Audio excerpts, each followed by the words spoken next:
매를 맞고 감옥에 갇혔던 사도 바울은 정신을 차리고 깨어났습니다만 마음 한쪽이 많이 무거웠습니다. 사실 감옥에 갇히는 것은 이번이 처음이 아니었기 때문에 감옥에 갇힌 것 때문에 당황한 것은 아니었습니다. 이번 이 빌립보 감옥에 갇힌 것은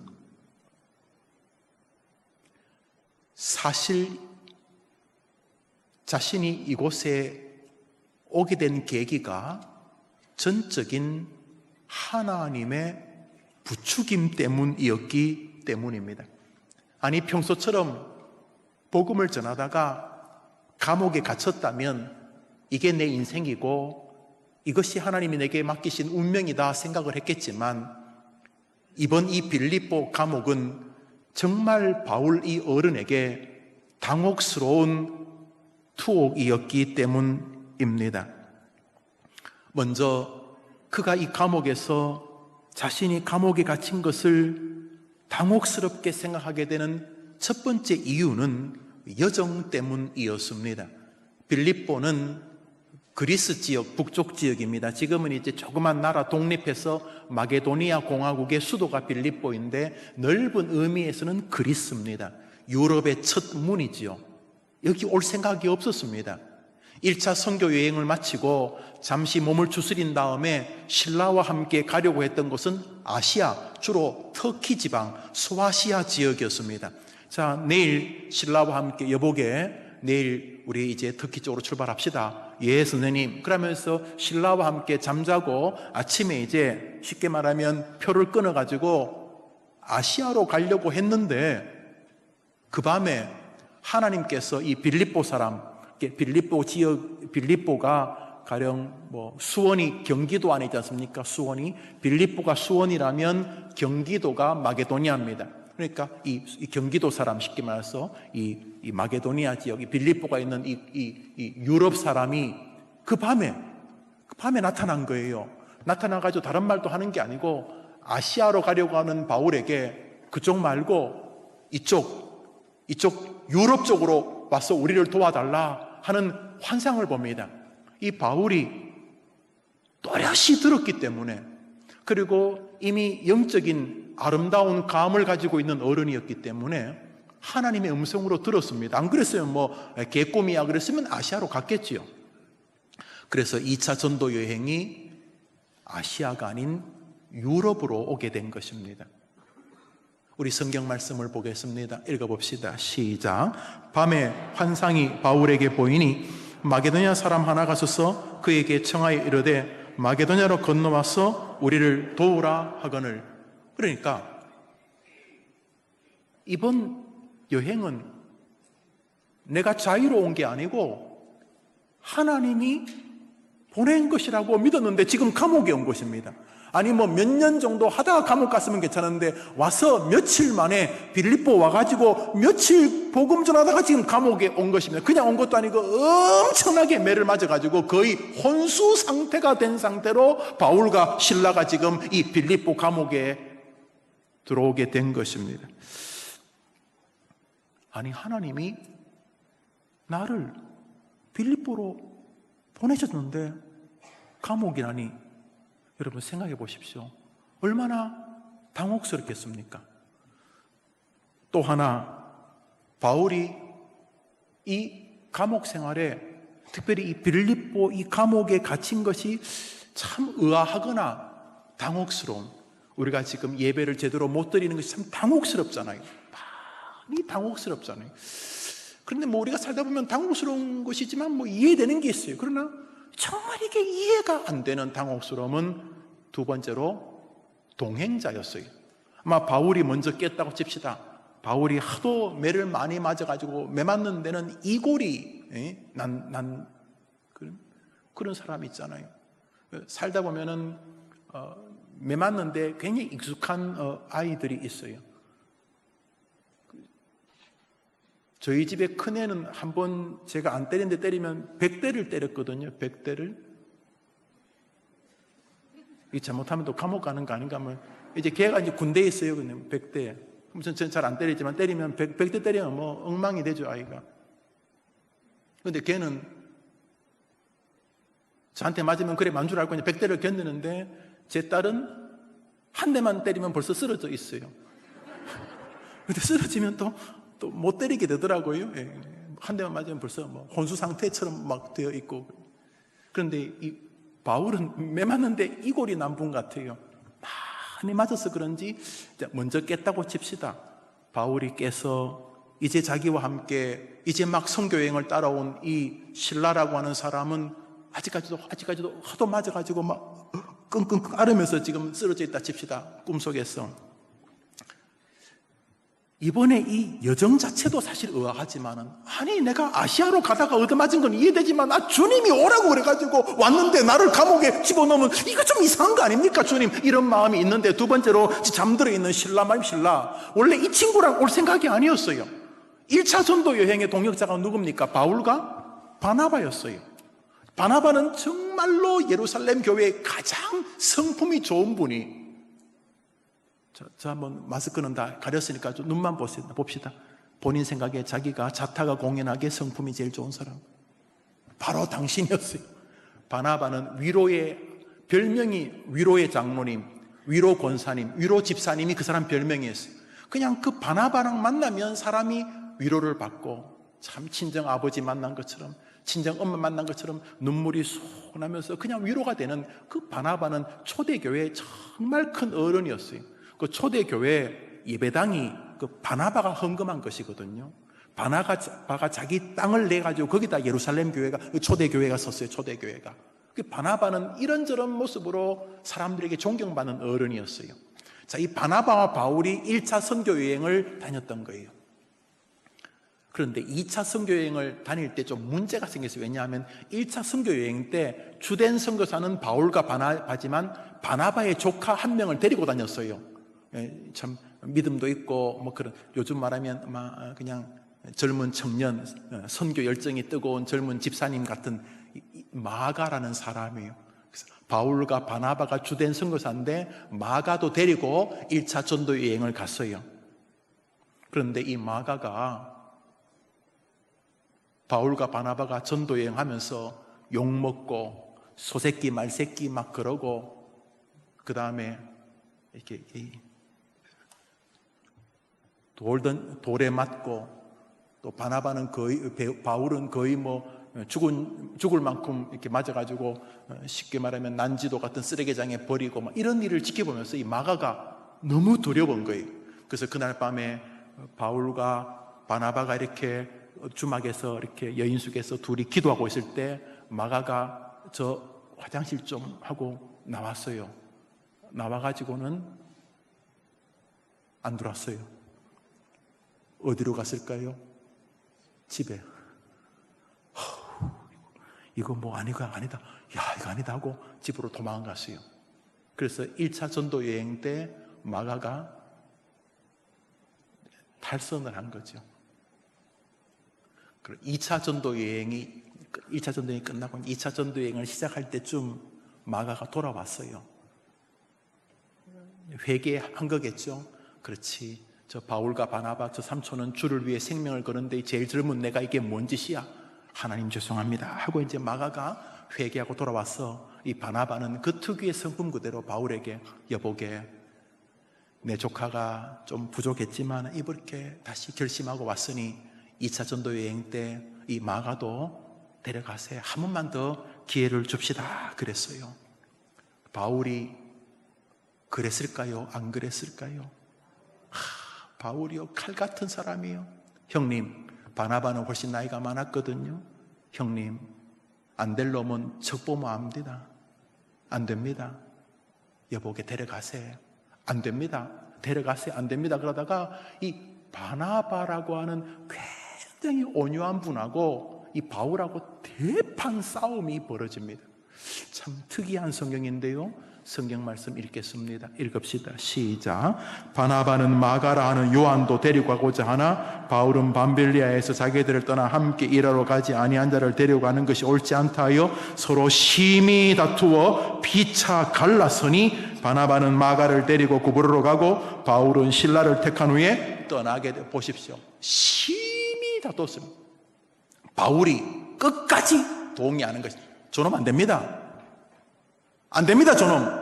마가가 옆에서 울고 있습니다.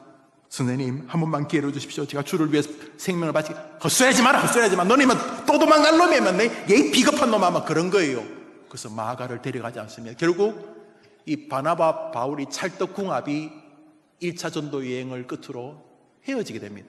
그래서 바나바는 마가를 데리고 구부로 지역으로 다시 선교하러 가고, 그때 바울은 실라라고 하는 사람을 선택해서 2차 전도 여행을 떠나게 됩니다. 뭐 아시죠? 그 마가가 누구냐 하면 마가복음을 기록한 사람입니다. 디모데후서 마지막 장, 디모데후서는 바울의 유서지요. 마지막 장에 마가 이름이 나옵니다. 뭐라고 말하면 하냐면 바울이 자기 영적 아들 디모데에게 디모데야 마가를 데리고 와라. 마가 보고 싶다. 마가는 나의 사역에 유익한 자였다. 한 번 배신했지만 그거로 끝나지 않았어요. 마가는 그 이후로 회개하고 돌아와 주님의 나라에 굉장히 탁월한 인물이 됩니다. 기독교인들 가운데 웃긴 기독교인들이 많거든요. 성경을 제대로 안 믿어요. 목사인데 신학교 선생인데 PhD 학위를 가졌는데 희한한 인간들 많아요. 그런데 그런 사람들 가운데서도 복음서 마태, 마가, 누가, 요한복음인데, 그래 네 생각에는 그럼 네 권 중에서 어느 게 제일 탁월한 성경 같으냐 그러면 그 불신이라고 표현하기도 어려운 이상한 그 문서 비평이나 이렇게 하고 다니는 그런 친구들도 마태, 마가, 누가, 요한복음 중에서 제일 권위가 있는 성경을 뽑으라면 마가복음이다 이렇게 말합니다. 우리는 뭐 마태, 마가, 누가, 요한복음이 다 권위가 있지만은 그 중에서도 제일 권위가 있는 성경을 들라면 마가복음이다 이렇게 말합니다. 그래서 그들은 마가복음 원저작설 이런 말도 합니다. 다시 말해서 마태, 누가, 요한복음은 마가복음 보고 베꼈다 이렇게 말하는 거예요. 헛소리지만 그럴 만큼 마가복음은 권위가 있는 성경이다 반증하는 거죠. 바로 이 배신자에 의해서 써진 성경입니다. 지금은 아닙니다. 그러면 지금 2차 전도 여행에 데리고 다니는 실라는 어떤 사람인가? 이 실라는 성경에 4-5번 이름이 나오는데요, 이스라엘 이름 실라라는 이름보다 로마식, 그리스식, 헬라식 이름 실루아노라는 이름으로 더 많이 나옵니다.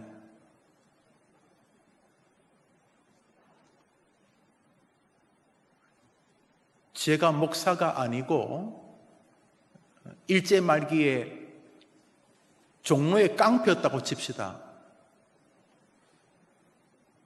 다른 건 몰라도 제가 싸울 때마다 이 칼 2자를 들고 차차차차차 이렇게 칼질을 잘하는 그런 깡패였다고 칩시다.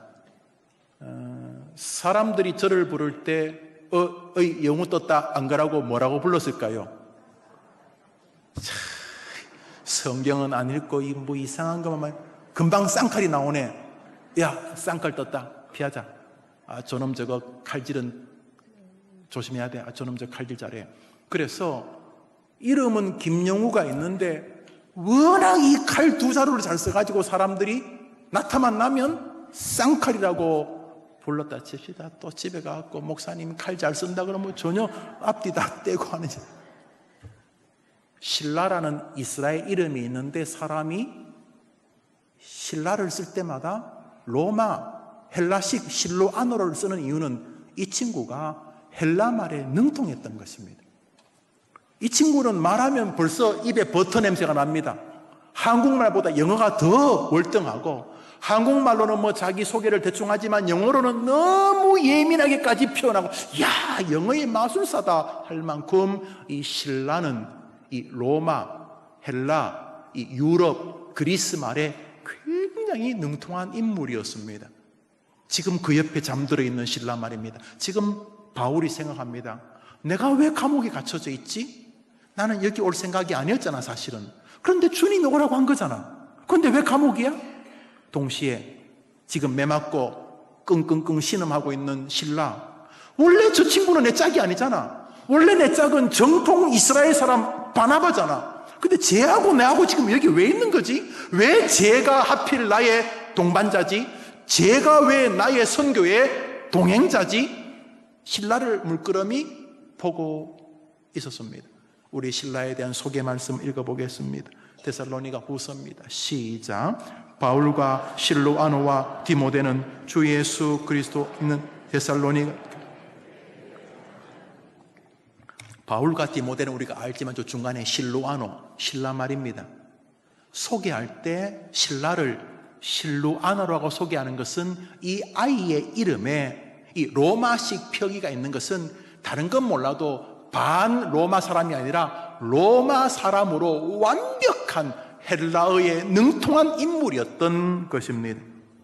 거기다가 저 신라라고 하는 이 친구는 자기처럼 나면서부터 로마 시민권을 가지고 있는 사람이었습니다. 우리가 지금 사도행전 16장을 읽죠. 오늘 본문이 25절인데 사도행전 16장 끝에 보면 이제 바울이 풀려나는 장면이 있습니다. 그때 바울이 자기를 풀어주는 관리에게 이렇게 소개하는 장면인데요. 읽어봅시다. 시작. 바울이 이르되 로마 사람인 우리를 죄도 정하지 아니하고 때리고 옥에 가두었다가 이제는 가만히 내보내고자 하느냐? 부하들이 이 말을 상관들에게 보고하니 그들이 로마 사람이라 하는 말을 듣고 두려워하여. 바울과 실라 둘밖에 없는 거죠. 디모데는 아마 잡히지 않았던 것 같아요. 바울과 실라와 디모데 같이 다녔는데 디모데는 아직 잡히지 않은 것으로 보여요. 바울과 실라가 아직 감옥에 갔는데 이제 마땅히 바울이 무슨 죄가 있는 게 아니거든요. 그래가지고 그냥 자식 봐준다 하고 그냥 내보내는데 바울이 그냥 나가질 않아요. 그러고 뭐라 그러냐면 죄도 정하지 않고, 다시 말해서 재판도 안 하고 우리들을 너희들이 두드려 팼는데 우리는 로마 사람이다 이렇게 말합니다. 우리는 로마 사람인 우리를, 복수지요. 바울과 실라, 로마 사람인 나와 저 친구를, 실라도 로마 사람이었습니다. 로마 시민권을 가지고 있었습니다. 바울은 지금 생각합니다.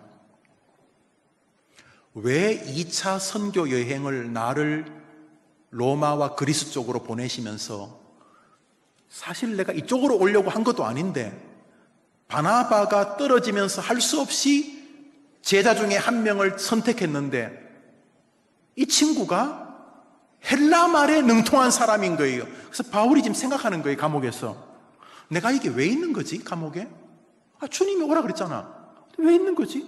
그런데 쟤는 왜? 가만히 보니까 나하고 같은 로마 시민권을 가지고 있네. 바울은 어떤 성경에서도 바울의 이름을 로마식으로 표기하지 않습니다. 그런데 왜 신라는 그를 소개할 때 로마식으로 표기하느냐? 아주 중요한 힌트의 성경이 고린도서 10장에 있습니다. 고린도후서 10장을 읽겠습니다. 읽읍시다. 시작. 그들의 말이, 그의 편지들은 무게가 있고 힘이 있으나 그가 몸으로 대할 때는 약하고 그 말도 시원하지 않다 하니. 고린도 사람들이 바울에 대한 평가를 하는데, 그 사람 말이지, 바울, 그 사람 쓰는 글은 묵직하고 아주 글은 무기가 있고 글은 아주 힘이 있어. 참 글을 잘 쓰는데 뭐가 좀 시원치 않다고요? 여러분 주변에 말을 너무너무 잘하는 사람이 있어요, 없어요? 있어요. 오케이. 그럼 여러분 주변에 똑똑한데 말은 뒷다 못하는 사람이 있어요, 없어요? 뭐예요, 그러면? 다 있어요? 네, 그래요. 공부를 하러 외국에 가보면은, 글을 잘 쓰는 사람이 있어요. 에세이도 딱 쓰면, 이렇게 만점도 맞고, 또 이렇게 디스팅션이라 그래가지고 잘했다고 우수 글도 잘 써요. 글. 뭐 남들은 뭐 에세이를 쓰려면 어떤 책도 쓰고 막 물어가고 옆에 있는 또 어떤 네이티브 스피커들한테 물어가지고 야 이거 어떤 식으로 표현하냐 막 옆에 있는 뭐 학부에 있는 영국 애들 미국 애들 붙잡고 막 대화하는데 이 친구는 혼자 탁 세상에 앉아가지고 영어를 에세이를 쓰면 교수님이 굿 그런다. 너무너무 글을 잘 영어를. 그런데 외국 사람 만나면 막 멀미가 나. 엘리베이터에서 그 글 잘 쓰던 그 사람이 엘리베이터에서 원어민들을 만나면 무슨 증이 생긴다 그러죠? 영어? 아이고 잘하시네. 영어 울렁증이라고 젊은 사람들이 쓰던데 이렇게 말이 입에서 막 맴돌아.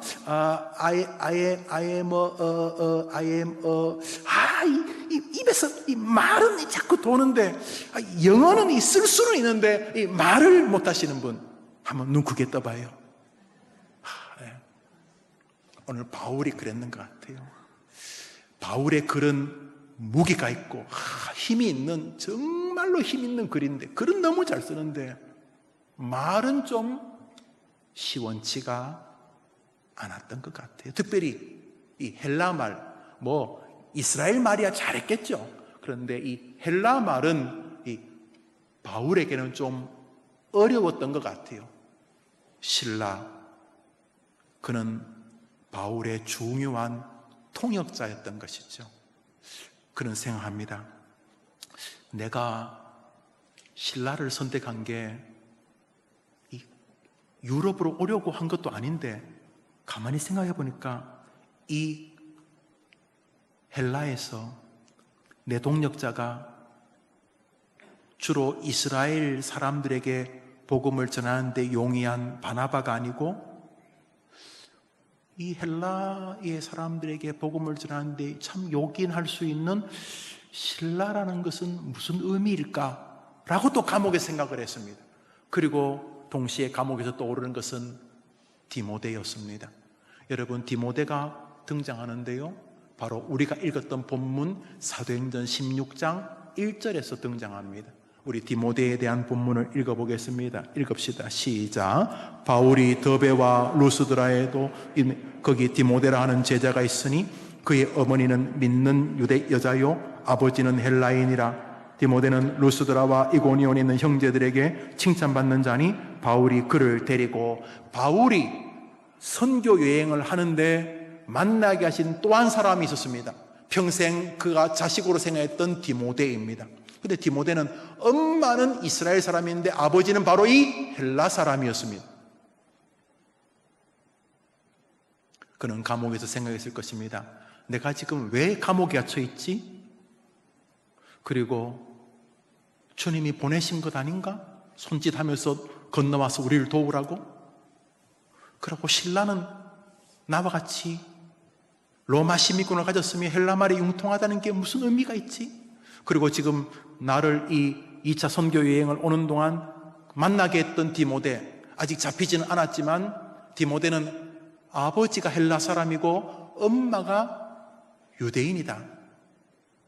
여러분, 텔레비전에 보면은 그 한국인과 결혼한 그 외국인 사이에 태어난 아이들이 참 예쁘게 생겼어요. 그 참 이렇게 혼혈 아들이 예쁜 것 같아요. 여러분, 그렇게 생각하세요? 저 뒤에 분은 그래 동의 안 하셔도 괜찮아요. 근데 제가 보니까 혼혈 아들이 예쁘더라고요. 근데 제가 텔레비전을 보면은 그 아버지는 미국 사람이고 엄마는 한국 사람인데 그 몇 살짜리가 두 개 나라의 말을 다 하는 거예요. 보셨어요? 텔레비전 안 봐요? 보시죠. 그래서 애가 막 우는데 아빠한테는 영어로 자기 불만을 이야기해요. 데디 어쩌고 저쩌고 샬라. 그러고 엄마한테는 엄마 너무 마음이 아파요 그러면서 애가 두 나라 말을 하더라고요. 디모데는 이방 그리스를 비롯한 유럽에 선교하기에 적합한 인물이었던 것이죠. 지금 바울이 감옥에서 계속 생각하고 있는 거예요. 내가 여기 왜 갇혀 있는 거지? 그러면서 2차 선교 여행을 하게 되는 과정과 만난 사람들을 생각하고 있었습니다.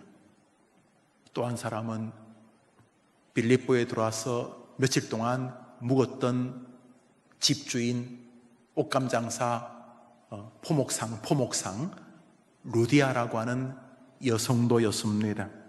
바로 감옥 갇히기 직전까지 그 집에서 며칠 머물고 있었습니다.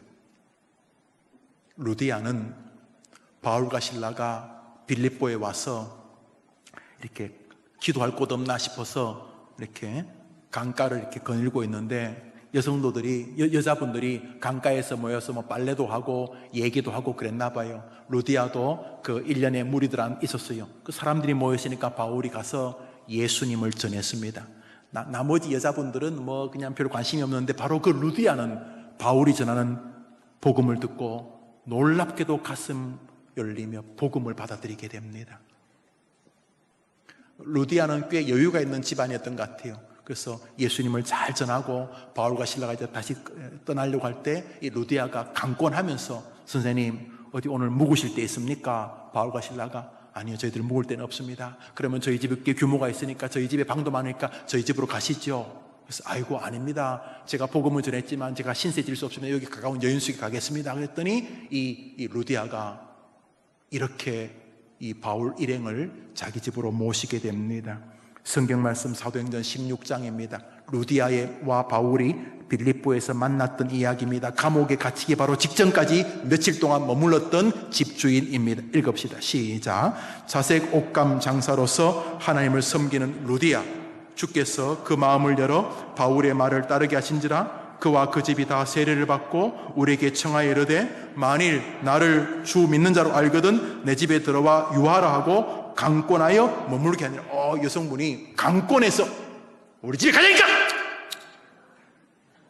이렇게 하진 않았겠죠?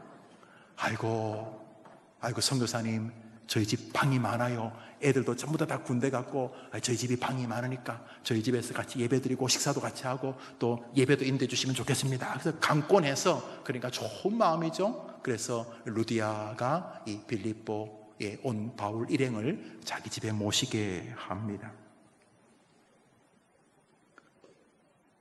훗날 빌립보 교회에 기둥처럼 쓰이는 권사님이 되시는 거죠. 지금 바울이 혼자 생각하는 겁니다. 감옥에서 이 일련의 상황과 나의 감옥은 어떻게 연관이 될까? 이 여성도가 나의 설교를 듣고 주님을 영접하고 자기 집안 식구들이 다 예수 믿게 하고 우리들을 거의 강권적으로 자기 집에 와서 대접해주고 우리를 보호해주고, 이 얼마나 감사한 일인가. 그리고 이 감옥은 도대체 뭘까? 이 일련의 상황과 감옥은 어떻게 상관이 있을까? 마지막으로 바울이 감옥에 갇히게 된 것을 잠시 생각했을 것입니다. 빌립보에 온 지 며칠도 안 됐는데 왜 감옥에 갇히게 되었는가? 그것은 어느 어린 귀신 들린 여자아이를 고쳐주게 하는 사건과 상관이 있습니다. 한 7살, 한 6살, 8살쯤 된 어느 집에 노예 여자아이가 있었어요. 아이가 조그만 여자아이였는데 이 아이가 귀신 들렸어요. 귀신 들려가지고, 그런데 어린 아이니까 뭐 힘을 써도 제한이 있겠죠. 그 주인이 요 아이를 다 이렇게 묶어가지고 길거리에 내놓고 돈을 벌었어요. 그 귀신 들린 아이 가지고 어떻게 돈을 버느냐? 점치는 것으로. 점쳐보셨죠? 자수하여 광명 찾자. 가면은 반말하죠. 뭐 이렇게 이제 반말을 해요. 근데 이제 지금 점치러 온 거예요. 지금 애가 이제 두 군데 시험을 내야 돼요. 이 대학이냐, 저 대학이냐. 여기 내면 합격할지, 저기 내면 합격할지. 지금 이게 아슬아슬해요. 학교 선생님도 아슬아슬합니다. 여기 어떤 선생님은 요쪽 파, 어떤 사람은 요쪽 파. 그래서 이게 이 아이가 어디 쪽으로 내야 될지 몰라가지고 용한 선생님한테 갔어요. 그런데 이 선생님은 말을 길게 안 해요. 왜 왔어? 아이고, 우리 애가 이번에 시험을 쳤는데 아이고, 여기도 아슬아슬하고 저기도 아슬아슬하고 어디를 내야 될지 몰라서 왔습니다. 그러면 혼자 막 중얼거려. 막 사치기 사빠뽀 저거 뭐 이렇게 한 다음에 하늘 끝이야. 하늘 어디 하늘 어느 데야? 다음 아이고 어디요? 이 옆엔 내가. 그럼 집에 가면서 계속 물어. 같이 갔던 딸이 물어. 엄마 그 돌팔이 아니야? 어디 용한 선생님에게. 근데 뭐 하늘이 뭐야 엄마? 가서 생각해보자. 그래가지고 야 너희 학교 그 깃발 있니? 깃발이 뭔데? 학교에도 뭐 있을 거냐? 교가도 있고 뭐 교패 같은 것도 있고. 혹시 너희 그 학교 그 깃발이 하늘색이니? 모르지? 들어가 봐. 빨간색인데 여기는 하얀색인데? 그럼 아니면 하늘이 뭐지? 뭘 하다가 나중에 이제 거기 뭐 대도 않는 거 하나 붙어가지고 나중에 그 학교를 냈더니 그 학교가 최근에 학교 건물을 하늘색으로 칠해가지고 내가 그 학교 내는데 붙었다. 야 용하다. 그래서 나중에 떨어졌는데 가보니까 그 붙은 학교가 바로 하늘색으로 칠했는데 그걸 모르고 내가 여기 냈다. 이런 되도 않는 이런 말 같지 않은 걸 가지고 이야기를 하는데 그 또 사람이란 게 약하면은 뭐든지 믿고 싶으니까 그렇게 그 여자아이에게 좋은 소문이 났나 봐요. 그 귀신 들린 여자애가 귀신은 가고 들어서 말씀 같지만은 걔가 용하다. 그래가지고 그냥 그 여자아이의 그 기둥서방 같은 그 주인들이 이 아이를 통해서 돈을 많이 벌고 있었어요. 많이 벌고 있었는데 어느 날 바울이 길을 가는데 그 여자애가 바울을 보더니 크게 소리를 지릅니다. 그 전후 상황을 먼저 읽어볼까요? 먼저 16절을 읽읍시다. 읽습니다. 시작. 우리가 가다가 점치는 귀신 들린 여종 하나를 만나니 점으로 그 주인들에게 큰 이익을 주는 사람이었다. 우리 다음 구절 읽습니다. 다음 구절 시작. 점치는 귀신 들린 여종 하나를 만나니 그가 바울과 우리를 따라와 소리질러 이르되 이 사람 지극히 높은 하나님의 종으로서 구원의 길을 너에게 전하는 자라. 이 여자아이가 귀신 들린 아이가 다른 사람 모르는데 저 바울은 하나님의 종이고 저들이 전하는 복음은 구원의 복음이다 라고 소리를 빽빽 지르는 거예요. 자기는 귀신 들렸는데 그 바울이 그 아이가 너무 불쌍한 거예요. 그래서 그 아이 옆으로 지나가면서 귀신아 물러가라 그랬더니 귀신이 물러가고 그 아이가 정상이 되었어요. 할렐루야. 그런데 할렐루야 안 한 사람이 있으니 누굴까요? 주인. 아니 얘가 눈이 시뻘겋고 막 쌍욕하고 막 귀신 들리고 소리 지르고 그럴 때는 그 때문에 돈을 벌었는데 갑자기 7살짜리 8살 아이가 정상으로 딱 돌아오니까 누가 점치러 오겠어요? 그러니까 이 돈벌이가 딱 끊어졌어요. 사람이 낳는 게 중요한 게 돈벌이가 끊어지니까 이 친구들이 뭐 분해서 어쩔 줄을 몰라요. 그런데 바울을 집어넣을 죄목이 없어. 뭐라고 죄를 집어넣어야 돼요 여러분? 국가보안법? 그건 아닌 것 같고 뭐 대통령 모독죄? 그것도 아니고 아니 바울을 집어넣어야 되는데 무슨 죄목을 붙여야 돼? 여러분 한번 알려줘 보세요.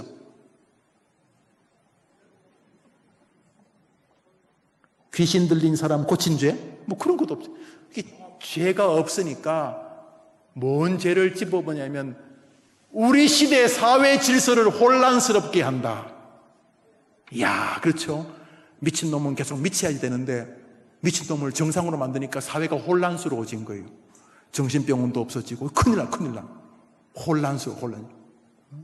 마약 중독자를 고치면 안 되죠. 마약 주사기 파는 사람이 굶어 죽고 마약으로 돈 버는 깡패들도 굶어 죽고 안 되지. 말도 안 되는 진짜 말도 안 되는 죄목을 붙여서 바울을 감옥에 넣게 된 거죠. 그 과정이 성경에 나옵니다. 읽어보도록 하겠습니다. 19절부터 읽습니다. 시작. 여종의 주인들은 자기의 수익에 소망이 끊어진 것을 보고 바울과 실라를 붙잡아 장토로 관리들에게 끌어갔다가 상관들 앞에 데리고 와서 말하되 이 사람들이 유대인인데 우리 성을 심히 요란하게 하며 로마 사람이 우리가 받지도 못하고 행하지도 못할 풍속을 전한다고. 저기 장터가 아고라라는 단어입니다. 아고라. 한때 어떤 포털 사이트에서 토론의 장을 만들어서 아고라라고, 아고라, 시장, 장터, 광장 이런 것이. 그러니까 저 사람들이 참 지혜로운 사람이에요. 주인들이 하기야 뭐 산전수전 다 겪은 사람들이니까 먼저 이 바울 일행을 데리고 사람들이 많이 있는 토론장에 가갖고 군중 심리를, 이 사람들이 마치 예수 믿어야 되고 하나님 믿어야 되고 말이야, 이게 나라가 시끄러운데 자꾸 교회 모이고 말이지, 병균도 많은데 자꾸 교회 모여서 헛소리들 하고 하면서 사람들을 자꾸 흥분시킵니다. 그래서 교회는 우리나라 20%밖에 안 되죠. 나머지 80%는 예수 안 믿는 사람들이니까 교회가 뭐 하는 거 불편할 수 있는데 거기다 자꾸 불을 지릅니다. 말이지 교회가 말이지 그 이상한 그 이단들도 다 교회 그 브랜치들 아니야, 다 그놈이야 뭐 자꾸 부추기니까 그 아고라에 모였던 사람들이 맞아 그럴 때 이런 분위기를 싹 몰아가지고 관리에게 고소한 것입니다. 관리가 보니까 막 아고라가 시끄러운 거예요. 시끄러운데 뭐냐니까 이 사람들이 막 나라를 혼란스럽게 하고 막 질서를 혼란스럽게 하고 막 그랬다는 거예요. 그러니까 일단은 두드려 팼어요. 엄청 두드려 팼어요. 엄청 두드려 팹니다. 사도행전 16장 23절 24절, 중요한 건 저 24절입니다 24절 읽읍시다. 시작. 무리가 일제히 일어나 고발하니 상관들이 옷을 찢어 벗기고 매로 치라 하여 많이 친 후에 옥에 가두고 그 발을 착고에 든든히 채웠더니. 사도행전 16장 24절까지가 감옥에 오기 직전에 있었던 일입니다. 그래서 지금 감옥에 온 것입니다. 그래서 바울이 생각하기를, 나는 여기 유럽으로 올 생각도 아니었고, 그런데 내가 여기 와 있네.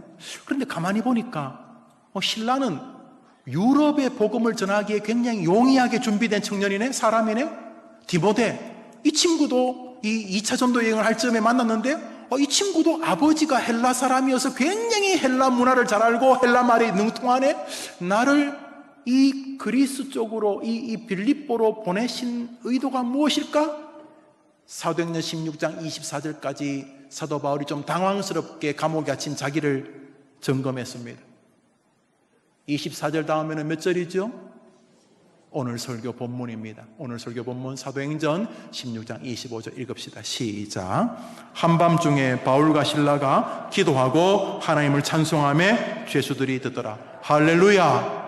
감옥에 갇힌 이 당황스러운 상황을 바울이 계속 묵상한 결론이 뭐냐? 하나님을 찬양하는 것입니다.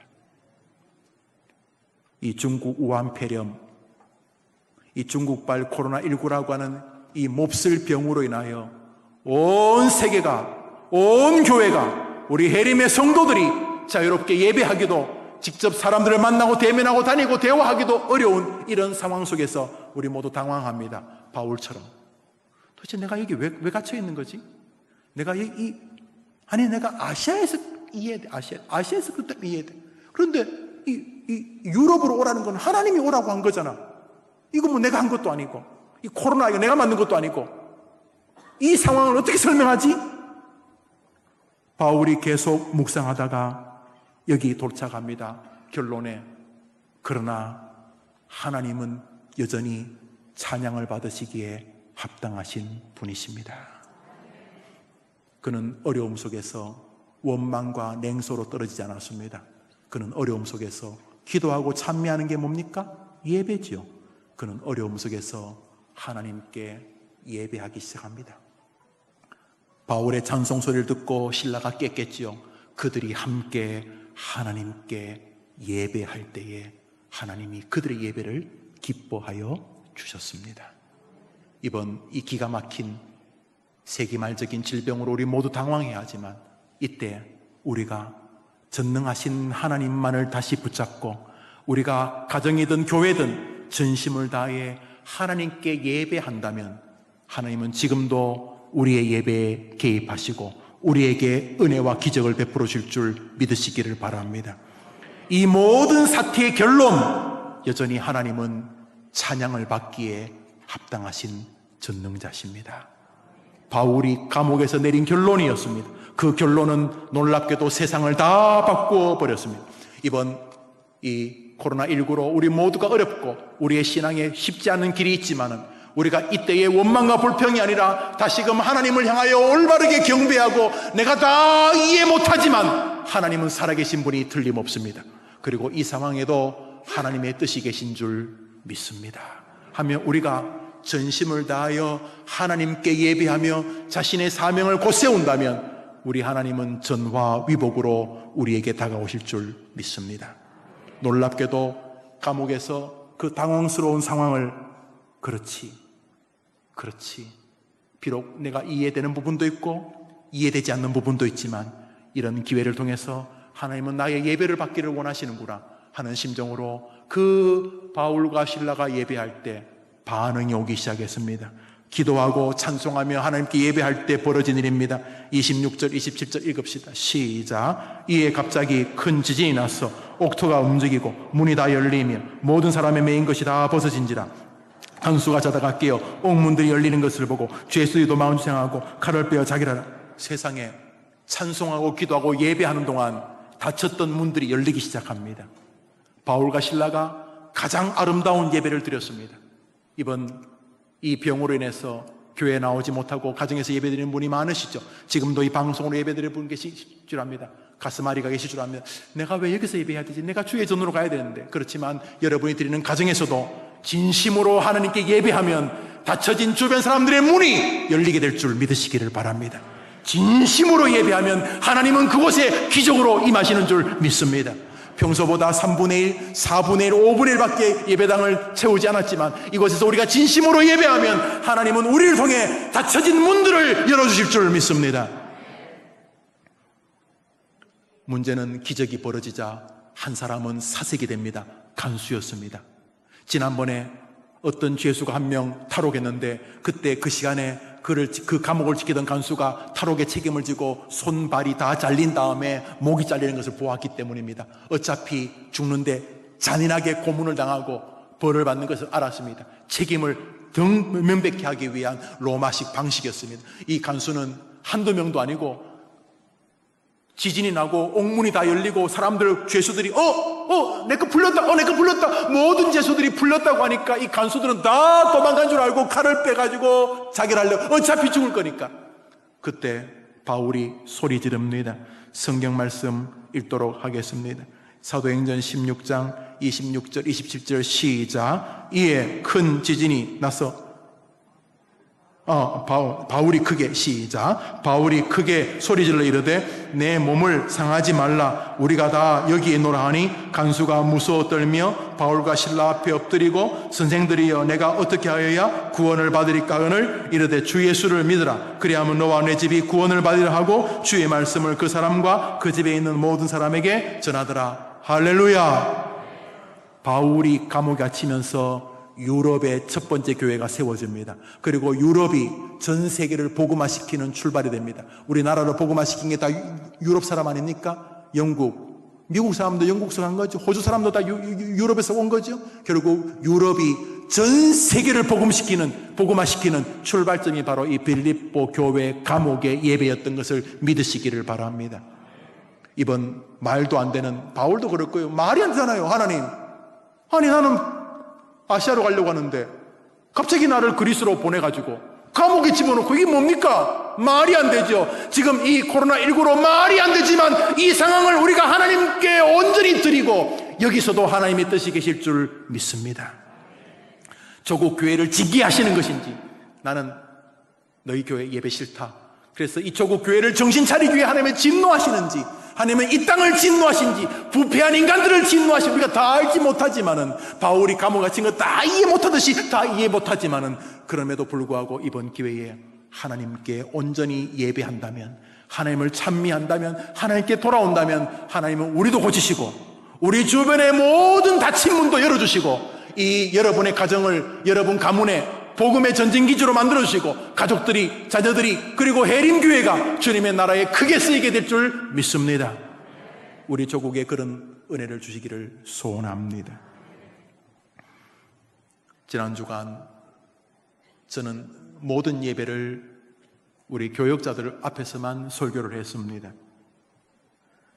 실시간 방송으로 새벽 예배, 수요 예배, 금요 예배, 주일 예배를 설교하면서 많이 아팠고 또 괴로웠습니다. 가정에서 예배하는 성도님들도 많이 아프고 슬펐다는 말씀을 문자로 전화로 주셨습니다. 예배당에 우리가 정상적으로 오지 못하고 지난 보름간 예배를 제대로 못 드린 이유에는 우리가 다 알지 못하는 뜻이 계실 것입니다. 왜 이런 일이 벌어졌을까? 다 알지 못합니다. 그러나 아는 것이 하나가 있습니다. 하나님은 이런 기회에 전심의 예배자를 찾으신다는 사실입니다. 이번 기회에 바울과 실라의 예배를 드리시게 되기를 바랍니다. 바울과 감옥에서 내린 결론, 그렇지만 하나님은 영광을 받으시기에 합당한 분이십니다. 예배하기 어려운 상황입니다. 이제는 은유적이지 않고 노골적으로 개독교, 개 같은 기독교인 기독교를 조롱하고 야유하는 시절입니다. 마치 이 모든 문제가 교회에게 있는 것처럼 세상의 수많은 모임들은 놔두고 교회를 향해서 야유와 조롱을 보내는 시기입니다. 이해하기 어려운 게 많이 있습니다. 그러나 지지난주에 말씀드렸듯이 이것은 세상의 소리가 아니라 말라기에서 우리 주님께서 나는 이 세속적으로 타락해가고 오직 돈, 물질적으로만 사로잡힌 대한민국 교회가 꼴보기 싫다. 누가 저 교회 문 좀 닫았으면 좋겠다 라고 하시는 음성을 세상을 통해서 주시는 것이 아닌가 우리가 같이 들었습니다. 그러나 그럼에도 불구하고 우리는 내가 처해 있는 상황에서 원망과 한탄만이 아니라 이 어려움을 통해서 다시금 내가 믿는 하나님께로 돌아가야 되겠다는 결심을 가질 때 이번 사태에서 우리는 하나님의 은혜를 체험하게 될 줄 믿습니다. 예배를 포기하시면 안 됩니다. 이처럼 예배당에서 혹은 가정에서라도 한때 국가가 예배를 못 드리게 한 적이 있었습니다. 그때 모두가 예배를 드리지 않을 때 한 사람은 아니요, 나는 예배해야 합니다 하면서 자기가 있는 곳에서 하나님께 예배한 사람이 있었습니다. 성경 말씀 읽습니다. 읽읍시다. 시작. 다니엘이 조서에 왕의 도장이 찍힌 것을 알고도 자기 집에 돌아가서는 윗방에 올라가 예루살렘으로 향한 창문을 열고 전에 하던 대로 하루 3번씩 무릎 꿇고 기도하여 그의 하나님께 감사하였더라. 다니엘입니다. 예배하면 죽인다 그랬어요. 예배를 하지 말도록 권고한 정도가 아니라 예배하면 죽이겠다 그랬습니다. 그런데 죽이겠다는 걸 알고도 다니엘은 하나님께 예배했어요. 저것 때문에 사자굴에 가죠. 저것 때문에 이제 죽기 일보 직전까지 갑니다. 고난을 당하죠. 그렇지만 아시죠? 다니엘을 통해서 메대와 바사의 임금이 하나님을 믿게 됩니다. 다니엘의 하나님을 온 백성에게, 온 나라에게 믿으라고 선포할지라. 다니엘을 죽이라고 했던 임금이 다니엘의 하나님을 온 백성에게 믿으라고 선포하게 되었습니다. 어디서부터 시작합니까? 예배로 회복될 때부터 시작되는 것입니다. 이번 기회에 평범하게 예배했던 우리 모두가 와, 정말 예배하는 게 가치롭구나, 정말 예배하는 것이 귀한 것이구나, 우리가 다시금 예배의 가치를 회복한다면 하나님이 여러분과 가정에, 이 교회에 복을 주실 줄 믿습니다. 말씀을 맺습니다. 사도 바울과 실라가 감옥에 갇힌 당황스러운 상황을 만났기 때문에 간수 가족들이 다 예수 믿습니다. 대한민국 교회가 지금 교회에서 제대로 예배도 드리기 어려운 이 당혹스러운 만남을 가졌을 바로 이 즈음에 우리가 제대로 예배만 드린다면 하나님이 대한민국 교회를 통해 세계 복음화를 만들어 주실 줄 저는 믿습니다. 저는 그 생각이 들게 되었습니다. 이번 기회가 사도 바울께서 빌립보 감옥에 갇힘으로 우리에게 유럽 전체가 복음화되는 기회가 되었고, 바울과 실라가 억울한 감옥 생활을 하면서부터 우리에게 빌립보서라는 성령이 오게 되었습니다. 빌립보서는 바로 이 간수와 루디아 같은 사람들이 만든 교회입니다. 그 빌립보 교회가 세워진 것은 바울과 실라가 감옥 생활, 억울하고 황당한 감옥 생활을 했기 때문입니다. 사랑하는 여러분, 우리가 지금 코로나19로 다소 억울한 기독교 예배 생활을 드리고 있지만 우리가 이때 불평만 하지 않고 제대로 하나님께 제대로 예배하고 진짜 하나님을 바라보고 진짜 하나님을 경배하기만 한다면 우리가 상상도 못할 복을 에림교회를 통해 이 민족에게 주실 줄 믿습니다. 우리가 예배만 제대로 드리면 이 이상한 상황을 통해 하나님이 영광스러운 상황, 어떻게 그 감옥 생활을 통해 유럽을 완전히 불질러 버린 것처럼, 감옥을 통해 빌립보서라고 하는 존귀한 성경을 우리에게 주신 것처럼, 이번 사태를 통해서 우리가 교회에서, 가정에서 제대로만 예배를 드리고 하나님께만 돌아올 수 있다면 하나님이 우리에게 은혜 주실 줄 믿습니다. 해림 성도들뿐만 아니라 지금도 이 사태를 종식시키려고 몸부림치는 우리 공무원들, 특별히 온 힘을 다 정말 살인적으로 힘을 다하는 여러 의료진들에게 감사하며, 여러분들에게도 하나님이 한량없는 은혜를 베풀어 주시기를 간절히 축복합니다. 지금은 이 몇천 명이 앉을 수 있는 예배당에 수백 명밖에 앉아 있지 않지만 이 중국발 이 몹쓸 병이 잘 마무리되고 우수한 과학자들에 의해서, 또 의사분들에 의해서, 연구자에 의해서 좋은 약들이 개발되고 해서 이것이 종식되어서 우리 손에 손잡고 예배하고 온 교인이 주일날 바베큐 파티하게 될 날을 간절히 소원합니다. 오늘은 오후에 할 것도 없으니까 찬송 한 곡 부르고 그렇게 하도록 하겠습니다. 우리 찬송합시다. 이번 한 주간도 승리하시기를 바랍니다. 시간과 마음이 허락하시는 분은 새벽 찬양을 운행하니까 새벽 예배 때 만납시다. 두 손 들고 두 손 들고 찬양합니다. 다시 오실와 여호와께 오직 주만이 나를 다스리네. 다시 두 손 들고 우리 한 손 다 들어봅시다. 두 손 들고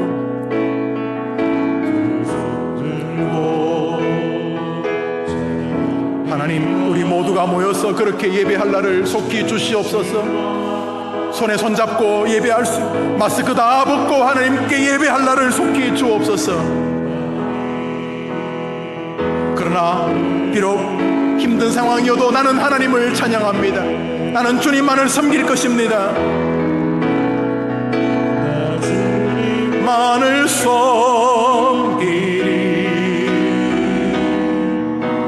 헛된 마음 버리고. 우리가 다 같이 자리에 일어나십니다. 성령이여 내 영혼 아멘 충만하게 하소서. 이 큰 사태로 인해서 알곡과 가라지가 구별될 것입니다. 이 사태를 통해서 나의 참신앙과 거짓신앙이 벗겨질 것입니다. 나 주님만을 섬기리. 나 주님만을 섬기리. 나는 주님을 섬길 것입니다.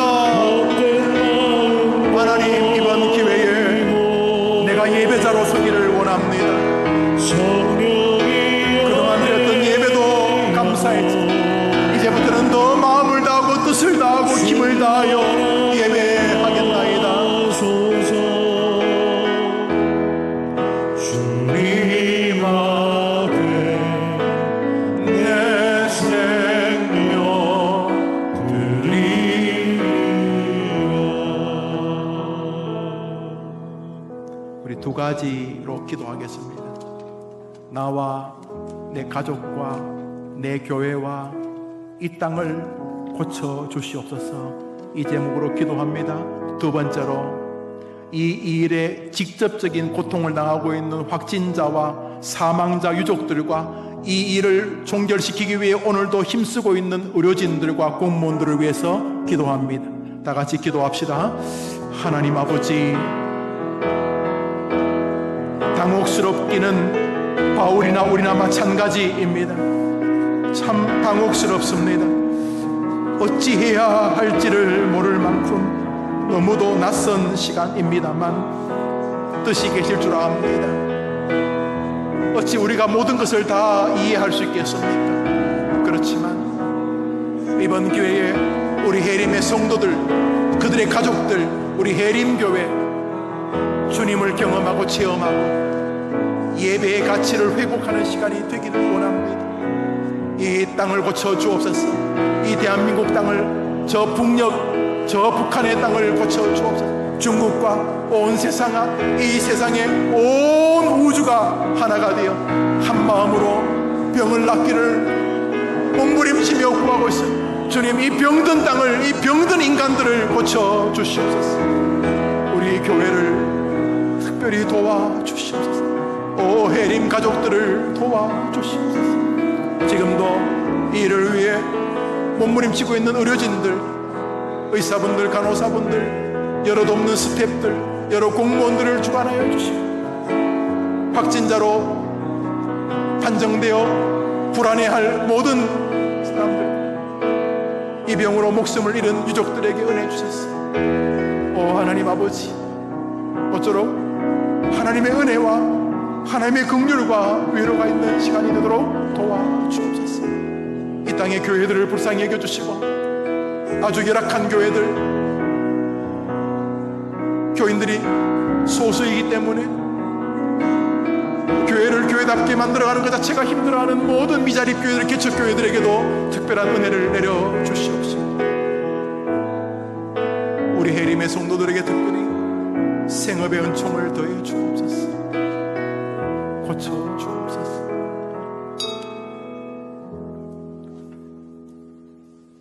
여호와는 내게 복을 주시고 너를 지키시기를 원하며, 여호와는 그 얼굴로 내게 비추사 은혜 베푸시기를 원하며, 여호와는 그 얼굴을 너에게로 향하여 드사 평강 주시기를 원하노라.